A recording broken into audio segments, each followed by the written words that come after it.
رب اشرح لي صدري ويسر لي أمري واحلل عقدة من لساني يفقهوا قولي واجعل لي وزيرا من أهلي اللهم أرنا الحق حقا وارزقنا اتباعه وأرنا الباطل باطلا وارزقنا اجتنابه سبحانك لا علم لنا إلا ما علمتنا إنك أنت العليم الحكيم۔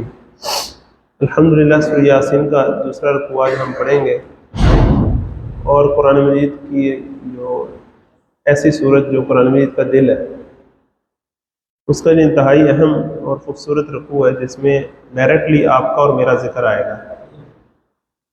ویسے تو ہم سب جانتے ہیں کہ رسول ایسی ہستیاں ہوتی ہیں کہ جو انسانوں کے لیے ایک رول ماڈل اور نمونہ ہوتے ہیں۔ پھر خود نبی کریم صلی اللہ علیہ وسلم وہ تو تمام نوع انسانی کے لیے لقد کان لکم فی رسول اللہ اسوۃ حسنہ کے مصداق ہیں۔ لیکن قرآن مجید میں کہیں کہیں ایسے مقامات آتے ہیں کہ جو رسولوں کے ماننے والوں کا کیا کردار ہوتا ہے۔ ایک تو ہے نا رسولوں کا کیا کردار ہوتا ہے، رسولوں کی کیا دعوت ہوتی ہے، ایک ہے رسولوں کی دعوت پر لبیک کہنے والوں کا کیا کردار ہوتا ہے، ان کی سٹوری کیا ہوتی ہے۔ دوسرے الفاظ میں آپ یہ سمجھیے کہ کسی رسول کے امتی کا کیا کردار ہوتا ہے، اس کی کیا سٹوری ہوتی ہے، یعنی کہ وہ ڈائریکٹلی آپ سے اور میرے سے متعلق ایک چیز ہے۔ یعنی کہ رسول ہمارے لیے اسوہ حسنہ یا نمونہ تو ہیں، لیکن ان کے اس نمونے پر عمل کیسے کرنا ہے، اس عمل کرنے کے لیے جو نمونہ ہے انڈائریکٹلی وہ رسول کے صحابہ ہوتے ہیں، جو امتی ہوتے ہیں رسول کے، اور وہ تو ستاروں کی مانند ہوتے ہیں، جس کی بھی پیروی کرو ہدایت پا جاتا ہے انسان۔ تو اس رکوع میں رسولوں کی دعوت اور پھر بالخصوص رسولوں پر ایمان لانے والے ایک سچے امتی کا جو کردار ہے اور جو سٹوری ہے وہ بڑی خوبصورت انداز سے بیان کی گئی ہے، اور یہ انداز قرآن مجید میں کہیں اور نہیں ملتا جو قرآن مجید نے اپنے یہ دل میں اس کو سمویا ہوا۔ بسم اللہ الرحمن الرحیم۔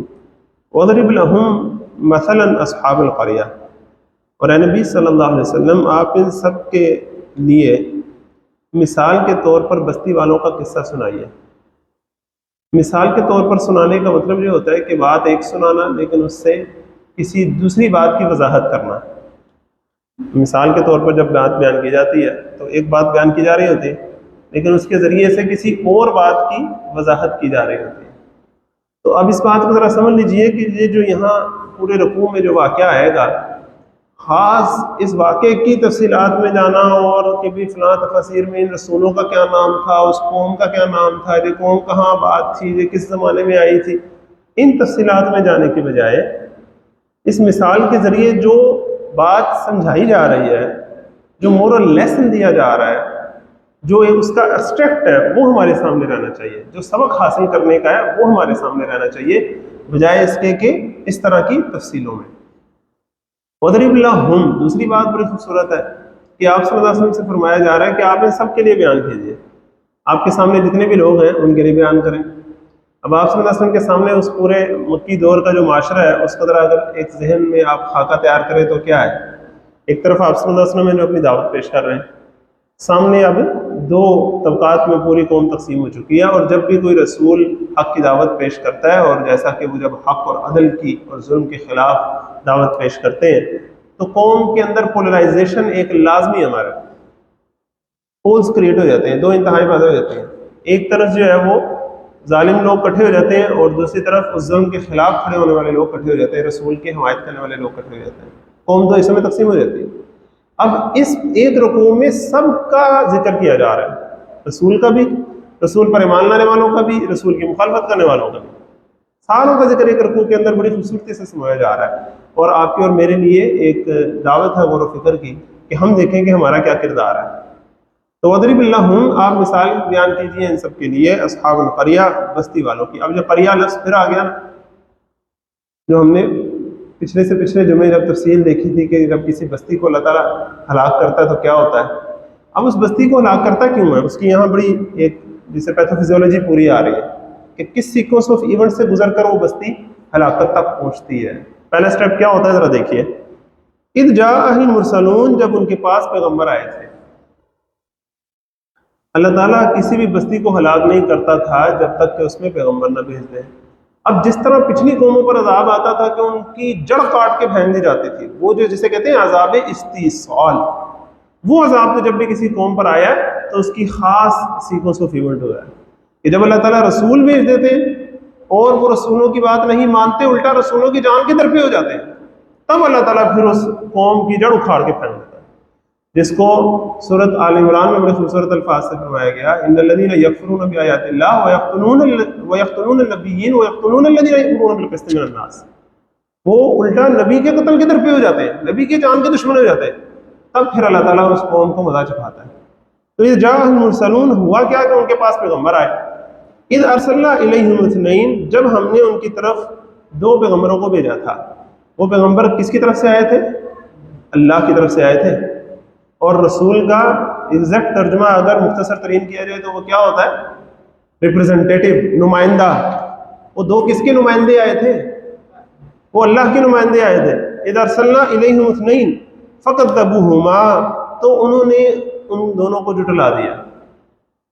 اب عام طور پر قوم کے حوالے سے جب ذکر آتا ہے کہ رسول قوم کو دعوت پیش کرتے ہیں تو سورۃ اعراف بھری پڑی ہے اس بات سے کہ قال الملأ الذین کفروا من قومہ، جب رسولوں کی دعوت پیش کی جاتی ہے قوموں کے سامنے تو قوم میں سے جو سردار ہوتے ہیں کافر، تکبر کرنے والے سردار، جن کو سورۃ بنی اسرائیل میں ہم نے دیکھا تھا مترفین لوگ، جو خوشحالی میں بدمست لوگ ہوتے ہیں، جنہوں نے معاشی اور سیاسی طور پر ایک ظلم کا نظام قائم کیا ہوتا ہے، انہوں نے ایسی دولتیں اکٹھی کی ہوتی ہیں لوگوں کا خون چوس چوس کے کہ ان کی نسلیں کھا مریں تو پوری نہ ہو، اور باقی ساری قوم کے حقوق انہوں نے دبائے ہوتے ہیں۔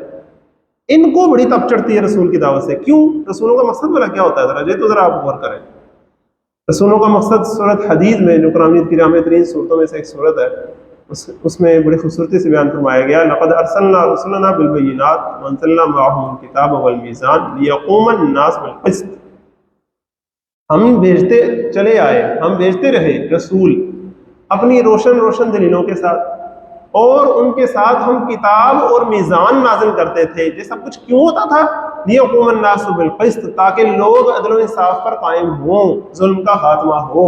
یہ ہوتا ہے رسولوں کے آنے کا اصل مقصد، کیونکہ اگر آسمانی ہدایت کو تھوڑی دیر کے لیے نظر انداز کر دیا جائے تو پیچھے جو دنیا بچتی ہے اس میں کیا ہوتا ہے؟ اللہ تعالیٰ نے صلاحیتیں مختلف دی ہیں انسانوں کو، زیادہ صلاحیت والے، زیادہ مواقع والے لوگ آگے نکل جاتے ہیں، کم صلاحیتوں والے، کم مواقع والے لوگ پیچھے رہ جاتے ہیں۔ اس سے ایک تفریق پیدا ہو جاتی ہے، معاشرے میں کچھ لوگ اوپر نکل جاتے ہیں، کچھ نیچے رہ جاتے ہیں، اور نیچرلی اوپر والا جو ہوتا ہے پھر وہ اپنے ظلم و تعدی پر آ جاتا ہے۔ کیوں؟ کلا ان الانسان لا یطغی، انسان سرکش ہو ہی جاتا ہے، ان رآہ استغنی، جب وہ دیکھتا ہے کہ اسے کوئی پوچھنے والا ہی نہیں، جب وہ معاشرے میں ایسا ہوتا ہے کہ اسے کوئی پوچھنے والا ہی نہیں تو پھر وہ سرکش ہو جاتا ہے، ظلم ہو جاتا ہے۔ جب کسی کو کوئی پوچھنے والا ہی نہ ہو تو پھر وہ ظالم بن ہی جاتا ہے۔ لیکن رسولوں کا کام ہوتا ہے جو آ کر بتاتے ہیں کہ ان الی ربک الرجع، تجھے تیرے رب کے پاس لوٹ کر جانا ہے، پھر وہ تجھے بتائے گا اور تیرے اعمال کا بدلہ تجھے ملے گا۔ تو رسولوں کی دعوت ہوتی ہے جو انہیں حدود و قیود کا پابند کرتی ہے، جو انہیں عدل و انصاف پر آمادہ کرتی ہے، قائل کرتی ہے، اور پھر رسولوں کا اصل مقصد کیا ہوتا ہے کہ عدل و انصاف قائم ہو۔ تو جب یہ دعوت لے کر کوئی آئے گا تو ظالموں کی تو پھر پیٹ میں مڑوڑ اٹھے گا۔ اب عام طور پر تو قرآن میں یہی بیان کیا جاتا ہے کہ وہ قوم کے ظالم سردار جو ہے وہ رسولوں کو جھٹلاتے ہیں، لیکن اصل سیکوینس کیا ہے کہ پہل تو وہی کرتے ہیں رسول کو جھٹلانے میں، ظالم سردار جن کے مفادات وابستہ ہوتے ہیں، جن کی دم پہ پیر آ رہا ہوتا ہے اس دعوت سے، جن کے نیچے سے کرسی کھینچی جا رہی ہوتی ہے۔ لیکن اب قوم کا امتحان ہوتا ہے بحیثیت مجموعی، ایک طرف وہ رسول کی دعوت سن رہی ہے عدل و انصاف کی، دوسری طرف وہ اس ظالم سرداروں کی بات سن رہی ہے۔ اب قوم کا امتحان ہوتا ہے کہ وہ کیا کرتی ہے، کیا وہ کسی بھی فیئر اور فیور سے بالاتر ہو کر حق کی پیروی کرتی ہے، کسی بھی خوف اور کسی بھی فائدے اور مفاد اور کسی بھی لالچ سے آزاد ہو کر حق کی پیروی کرتی ہے کہ نہیں کرتی؟ یہ قوم کا امتحان ہوتا ہے بحیثیت مجموعی۔ لیکن جب قومیں بحیثیت مجموعی بگڑ چکی ہوں، سارے ظالموں، میں نے بتایا تھا نا ایک وہ لیول ہوتا ہے کہ جس میں کچھ لوگ ظلم کر رہے ہیں باقی مظلوم ہیں، ایک لیول وہ ہوتا ہے قوموں کا کہ سارے ہی ظالم ہیں، جس کو جدھر موقع مل رہا ہے، جدھر دال اگرا لگا رہا ہے، کوئی کسی کو پوچھنے والا نہیں ہے، جس کو جتنا موقع مل رہا ہے وہ کر رہا ہے، جس کو تھوڑا موقع مل رہا ہے وہ تھوڑا کر رہا ہے، جس کو زیادہ موقع مل رہا ہے وہ زیادہ کر رہا ہے۔ جب یہ صورتحال ہو جائے تو پھر قومیں بحیثیت مجموعی رسول کی دعوت پر لبیک کہنے کے بجائے رسول کی مخالفت پر آمادہ ہو جاتی ہیں۔ ہاں بیچ میں کچھ لوگ ہوتے ہیں، ان کا دل گواہی تو دے رہا ہوتا ہے کہ بات تو سچ ہے، لیکن ان کے مفادات ہوتے ہیں یا خوف ہوتے ہیں۔ خوف ہوتا ہے کہ یار اگر ہم حق بات کریں گے تو یہ ظالم سردار سب کچھ یہ تو ہمیں بڑا پیسیں گے، اور فیور یہ ہوتی ہے اور لالچ یہ ہوتی ہے کہ یار یہ ہماری سارا بنا بنایا ایک کمفرٹ زون ہے، سب ٹھیک چل رہا ہے، سارا مزے چل رہے ہیں جیسے بھی ہے، یہ خراب ہو جائے گا ہمارا۔ جب ان چیزوں کے سامنے آنے کی وجہ سے جانتے بوجھتے حق کو تسلیم نہ کیا جائے تو پھر وہ قوم ویسی تو مجموعی مجرم ہوتی ہے۔ تو ان سب نے رسولوں کو جھٹلا دیا، فقط ابوہما بحیثیت مجموعی، اکا دکا لوگ ہوں گے لیکن بحیثیت مجموعی چونکہ جھٹلا دیا لہٰذا جمع کا صیغہ استعمال کیا جا رہا ہے کہ فقط ابوہما۔ پھر اللہ تعالیٰ نے کیا کیا؟ فعززنا بثالث، تو پھر ہم نے انہیں تقویت دی، سپورٹ کیا، بثالث تیسرے پیغمبر سے، دو پہلے تھے تیسرے ہم نے بھیجے تو تین رسول ہو گئے، اور ان سب نے کیا کہا؟ فقالوا انا الیکم مرسلون، تو انہوں نے کہا کہ ہم تمہاری طرف بھیجے گئے رسول ہیں۔ یہ بڑا خوبصورت مقام ہے۔ عام طور پر رسولوں کی دعوت کیسے آتی ہے؟ فقال یا قوم اعبدوا اللہ ما لکم من الہ غیرہ، ایسے آتی ہے نا کہ رسولوں کی دعوت میں پہلے سب سے کیا آتا ہے کہ اللہ کی عبادت کرو، اس کے علاوہ تمہارا کوئی الہ نہیں۔ آخرت کی بات بھی آتی ہے اور بھی اخلاقی تعلیمات آتی ہیں سب کو، لیکن یہاں کسی بھی دعوت کا ذکر نہیں ہے سوائے ایک بات کے کہ ہم اللہ کے رسول ہیں، اللہ تعالیٰ نے ہمیں بھیجا ہے۔ کیوں بھلا؟ باقی سب باتیں جو ماننی ہیں وہ کیوں ماننی ہیں؟ وہ اس بات کے واسطے ہی تو ماننی ہے۔ رسول کو رسول مانیں گے تو اگلی باتیں آئیں گی نا۔ اگر رسول کو رسول ہی نہ مانا تو پھر تو بات ہی ختم ہو گئی۔ آپ ذرا غور کریں، کبھی مسئلہ اس پر نہیں رہا کہ اللہ کو مان رہے ہیں کہ نہیں مان رہے ہیں۔ اللہ کو سارے ہی مانتے ہیں اپنے اپنے ذہن کے مطابق، اپنی اپنی ڈیفینیشن کے مطابق۔ کسی کے نزدیک اللہ ایک ہوتا ہے، کسی کے نزدیک تین ہوتا ہے، کسی کے نزدیک ہر شے اللہ ہوتی ہے۔ آخرت کو بھی ہر وقت مانا جاتا ہے کسی نہ کسی ڈیفینیشن کے مطابق۔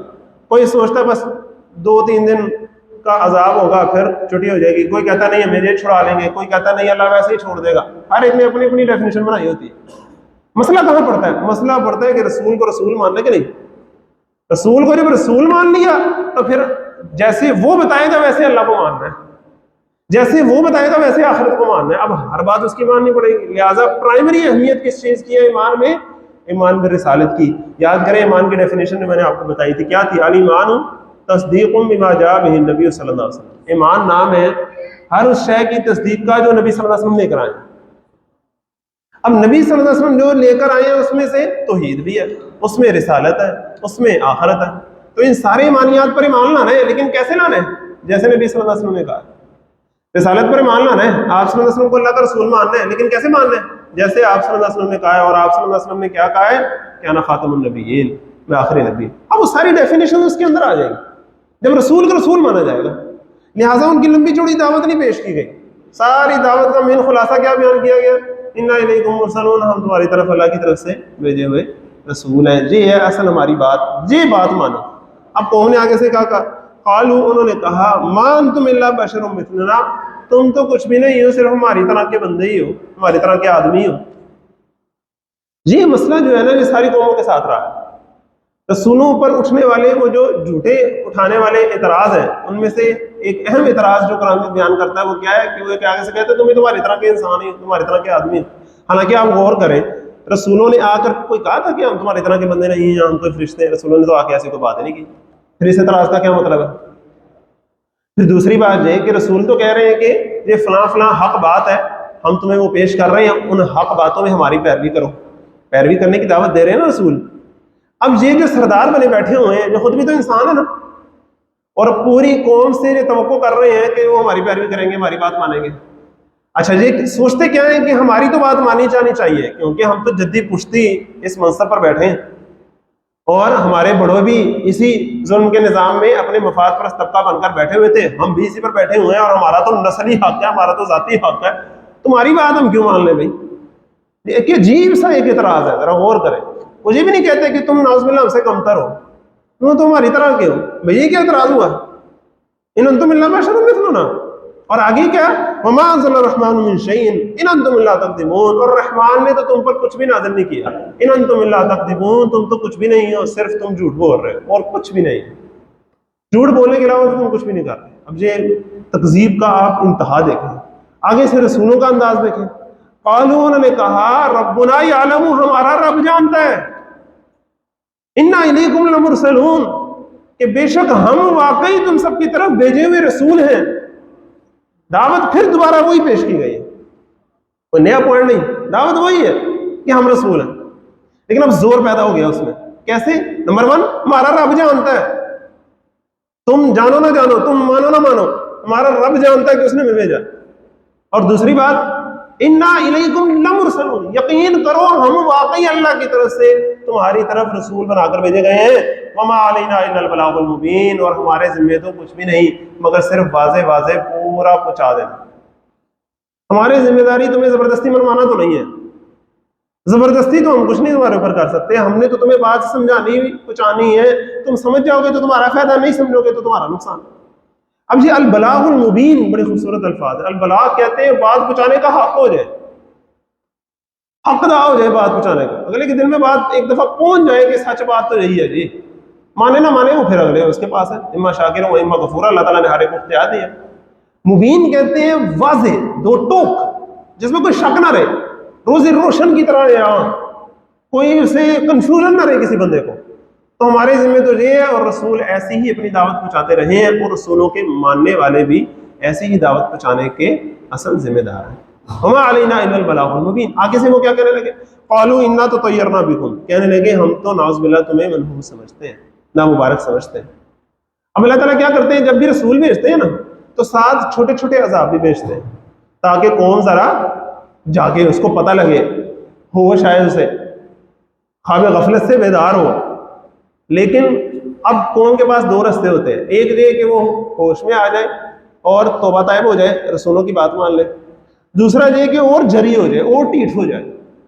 تو جب اور ٹیٹ ہو جاتے ہیں تو نعوذ باللہ پھر وہ الٹا رسول کو ذمہ دار ٹھہراتے ہیں کہ اچھا بھلا سب کچھ چل رہا تھا، تم آئے تو دیکھو کیا کچھ ہو گیا، سب کچھ تو ٹھیک چل رہا تھا، تم نے آ کے خام خواہ ایک افراتفری پیدا کر دی، اور دیکھو اب مجھے بھی مسئلہ، اب مجھے بھی مسئلہ، سب کچھ تو ٹھیک ٹھاک چل رہا تھا، الٹا رسول کو مرتے نام ٹھہرانے لگے تھے۔ انا تطیرنا بکم لئن لم تنتہوا، اگر تم باز نہ آئے۔ اب رسول کر کیا رہے ہیں، ذرا غور کریں۔ رسول کسی کو زبردستی اس کے روک رہے ہیں، رسول ایسا کر رہے ہیں؟ رسول کسی کو نعوذ باللہ ثم نعوذ باللہ کو مار پیٹ کر رہے ہیں؟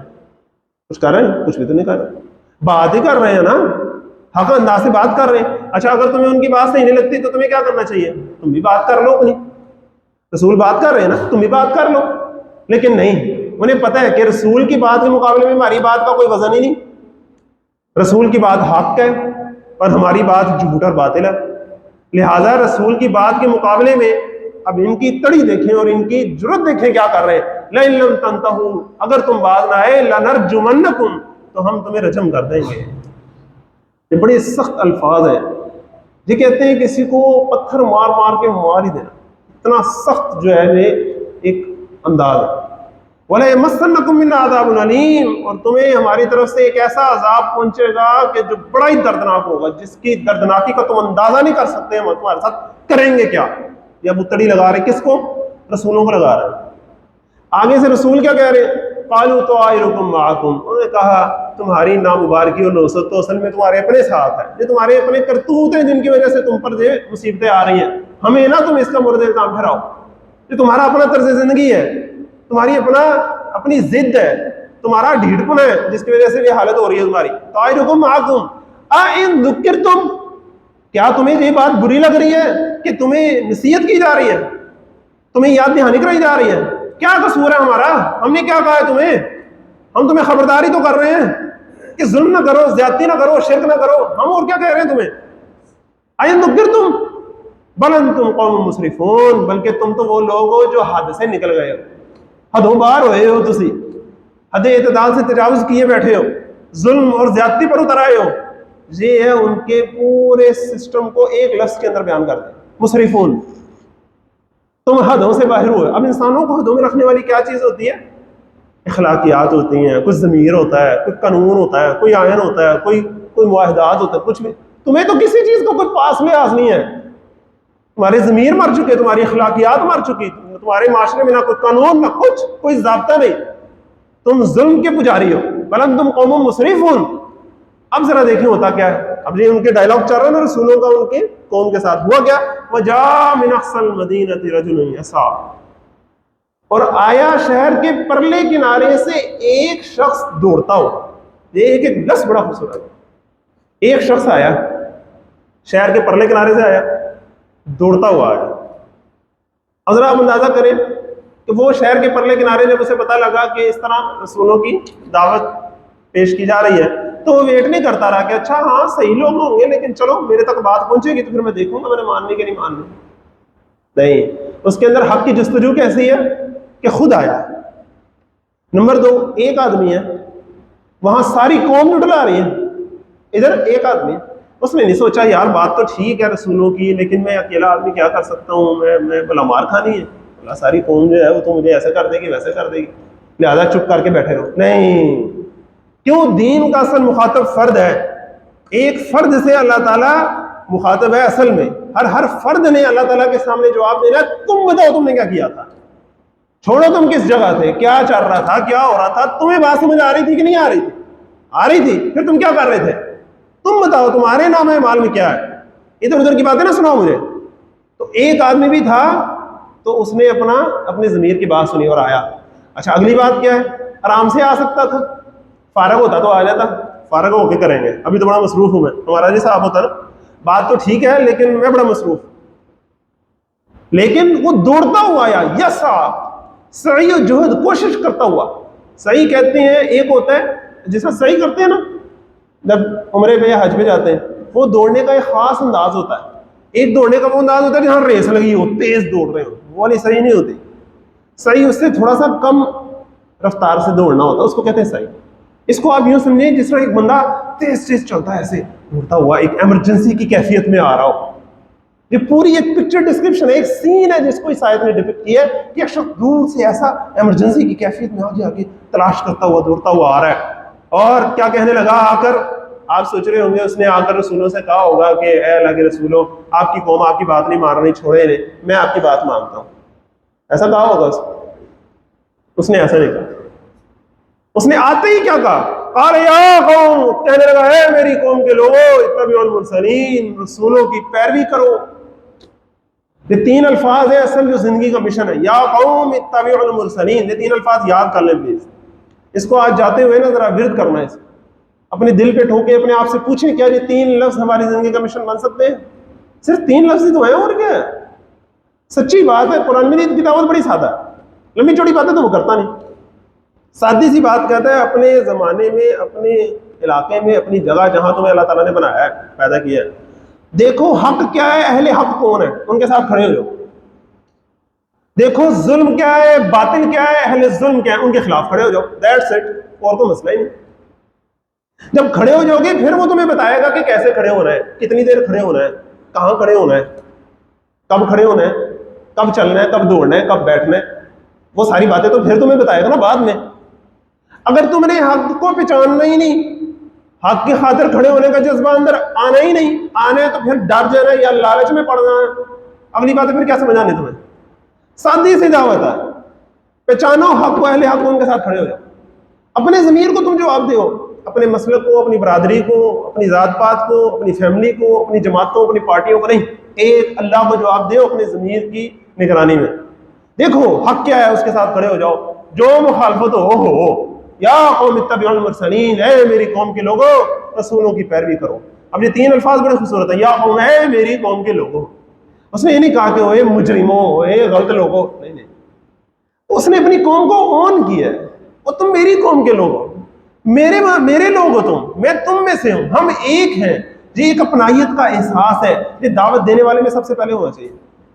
اگر دعوت دینے والا سمجھے نا میں پتہ نہیں کیا شاہ ہوئے، تم نیچے گرے پڑے لوگوں، ایسے دعوت نہیں ہوتی. دعوت تو ان کی سطح پر آ کر ہوتی ہے. تو یا قوم، ہے میری قوم کے لوگوں، اور رسولوں پر ایمان لانے کی بات بھی نہیں بلکہ رسولوں کی پیروی کرو، اتباع کرو، محبت کے ساتھ دیوانہ وار ان کے ہر عمل کی پیروی کرتے چلے جاؤ، ان کے نقش قدم پر چلتے چلے جاؤ. اور یہ نہیں کہہ رہا کہ میری پیروی کرو بلکہ کیا کہہ رہا ہے؟ رسولوں کی پیروی کرو. اب ذرا آپ مجھے بتائیں، میں نے، اللہ تعالیٰ ہمیں توفیق دے، ہم بھی قرآن مجید کے داعی بن کر کھڑے ہوں، ہم بھی حق کے داعی بن کر کھڑے ہوں. اگر ہمیں یہ توفیق مل جائے گی تو ہم نے کیا کہنا ہے؟ لوگوں سے نہیں کہنا ہے کہ میری پیروی کرو، ہم نے یہ کہنا ہم نے کیا کہنا ہے کہ رسولوں کی پیروی کرو، ایسے ہی ہے نا؟ تو یہ آپ کی میری اصل تصویر ہے، یا قوم اتبعوا المرسلین۔ اب رسولوں کی خاص بات بلا کیا ہے؟ اتبعوا من لا یسألکم اجرا، پیروی کرو ان کی، پیروی کرو اس شخص کی، من لا یسألکم اجرا، جو تم سے کوئی اجر نہیں مانگتا، تم سے کوئی بدلہ نہیں چاہتا، وہ دنیاوی تم سے کوئی اپنا مفاد چاہتا ہو، اسے کوئی اپنا اقتدار کی خواہش ہو، اپنی ذاتی دولت کٹھی کرنی ہو، اس نے اپنی چودراہٹ قائم کرنی ہو، نہیں، رسول ایسے تو نہیں ہوتے۔ رسول تو ایسے ہوتے ہیں کہ 2 سلطنتیں بھی ان کے پاؤں میں گرنے والی ہوں، پورے عرب کے بھی وہ بادشاہ بن جائیں، تو جب اللہ تعالیٰ کے پاس جاتے ہیں تو ان کے گھروں میں چولہا جلانے کا سامان نہیں ہوتا، یہ ہوتے ہیں اللہ کے رسول جو ثنا سے حضر موت تک امن و امان قائم کرتے ہیں، جو کوئی بھوکا نہ سوئے، ان کا خواب ہوتا ہے لیکن خود پیٹ پہ پتھر باندھتے ہیں، یہ ہوتے ہیں اللہ کے رسول۔ من لا یسألکم اجرا، وہ تم سے کوئی اجر نہیں مانگتے، تم سے کوئی بدلہ نہیں چاہتے۔ اجر دنیاوی اور آخرت کا دونوں بدلے کو کہتے ہیں، وہ تم سے نہ دنیا میں چاہتے ہیں نہ آخرت میں چاہتے ہیں، وہ تو صرف اور صرف اللہ سے چاہتے ہیں۔ آخرت میں بھی چاہتے ہیں تو اللہ سے ہی چاہتے ہیں نا، وہ تو تم سے کچھ بھی نہیں چاہتے، وہ کیا چاہتے ہیں کہ تم ہدایت کا رستہ پالو، اور تو کچھ بھی نہیں چاہتے ہیں۔ یہ رسولوں کی سب سے بڑی علامت ہے، اور ہر ایسے شخص کی علامت ہے کہ جس کی پیروی کی جا سکے۔